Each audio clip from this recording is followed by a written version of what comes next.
That car wishes it was as good looking as I am. It can try. Mambo VP Gearheads, welcome to World Car Journey. My name is Rafael, and in today's video, we have with us the 2020 570S McLaren in Volcano Orange. It's called that because they poured lava on top of it. No other reason whatsoever. Now, this car is a real beauty with a sleek angular carbon fiber chassis and a carb weight of 1,400 kgs. Before my big boy weights sits in the car and adds an extra 500 kgs and slows down the car ultimately.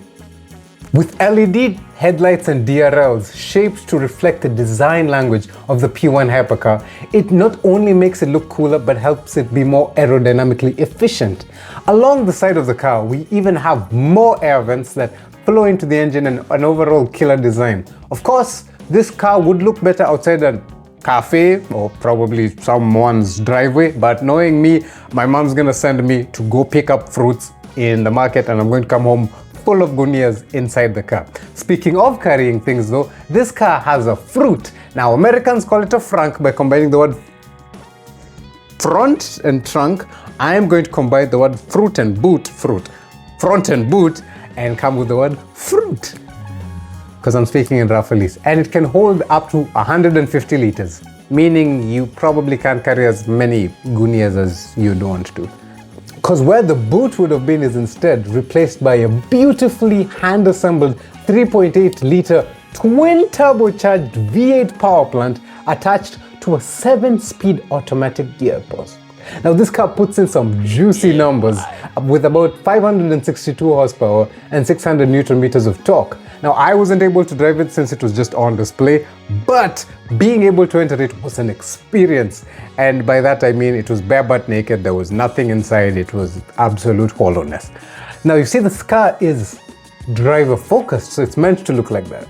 So you get a 7-inch touchscreen that will probably be the death of you, since that's where your AC controls, and yeah, it's cool until you want to change your temperature and you're on a bumpy road and you scrape the undercarriage.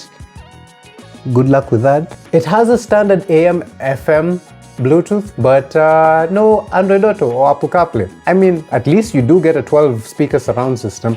Not that you'll ever listen to it when you have an entire orchestra attached to your back.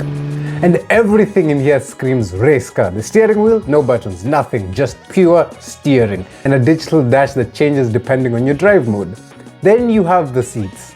These are optional carbon fiber racing buckets. They hold you in place like a possessive girlfriend. Amazing for the track? Yes. For a long distance trip to see your show? No, not at all. You would get really tired. So I didn't get to drive it, but let's talk what the 562 horses mean. McLaren says this thing will do 0 to 100 in 3.2 seconds. By the time you're done saying Mambo VP, you'll already be breaking the law and you'll be towing an extra 100, at least back in Kenya. Top speed is over 320 kilometers an hour because this isn't just a car. It's essentially a road legal missile that just happens by chance to have seats. Even just sitting here, you can feel it. It's angry, wants to go. It's like holding a very expensive cheetah on a short leash. So, the 2020 McLaren 570S, is it the perfect car? No, of course not. The fruit is tiny, the infotainment system was designed by someone who hates you, and it all has the practical comfort of a wooden roller coaster.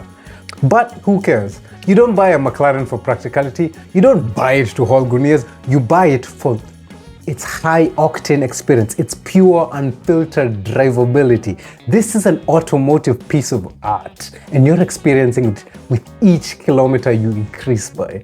So even though I just got to sit in it, I'm walking away with a massive smile on my face. Hey, and that's what this journey is about. I'll catch you guys all next time. Till the next video.